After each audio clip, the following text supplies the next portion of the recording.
UMLA but MDC jong Kajirang constituency uba Sosthani Sotun but uba Victor Rani rengkat ru UMLA but MDC jong Umsning constituency u Jason Saukme but ka Magdalene Saukme Maulong kila thau menta da ka relief committee hapo ka constituency rengkat ka jentre lang but kinong yalam shnong jong ki shnong ba pher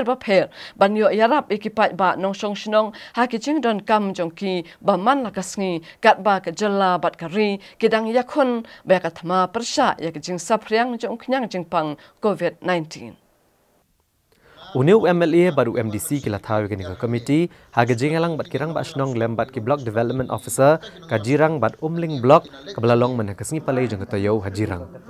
Ya kini kejingalang lelum du MLA banyo emerging mode alor kilat kelenti banla penbiang gigi marba mardi bagi jing dan kam kibaman la kasngi skipat ba jong ka constituency kibalamat gigi jing e kibabon hakini gisngi batrekam ka hukum pakhang ya gisnong kitau. Kani kejingalang kalarai bantau ka relief committee kabanwat ki longyeng longsam ki badok bat ki bem kerdo ha kabam kadi bat ki we jing dan kam kenang banyo ajing yarap kerpang yaki. Habai kiran pegilat patai kubor uba Sosthenes Sotun ulong baku munong mi kemat udan ke jingkit klik naga bentagi patba ka constituency ke bem jenjar bat im kerdo hakum kene ke por be kon ya kunyang jingpang corona ubala pen ki iwen ya ke pertai bro ko wei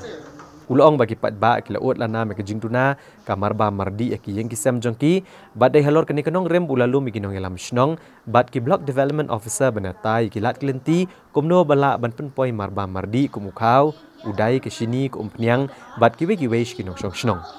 Ula pentip nagaliang jong ulayo ke song pisa ba arpusan lak tengka nak MLA scheme arhajar arpau arhajar arpuwei. Bat un sepenan kamno ke pisa naga benta ke jingbit jingbiang jong kipat ba ke constituency.